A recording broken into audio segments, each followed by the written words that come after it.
জায়রা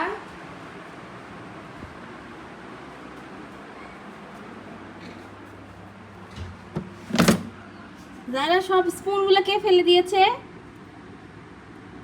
জায়রা খাননি তোমার ঘড়ি স্পুন সব ফেলে দিয়েছে। কে করেছে? তুমি সব ফেলে দিয়েছো।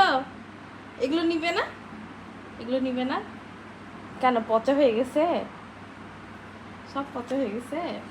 শোনো শোনো শোনো শোনো শোনো শোনো, তুমি এইগুলো কে করেছে? এই যে স্পুনগুলো সবগুলো কে ফেলে দিয়েছে? এই যে খানির ওয়াচ ফেলে দিয়েছো, সবগুলো স্পুন ফেলে দিয়েছো কেন? সব ফেলে দিয়েছো?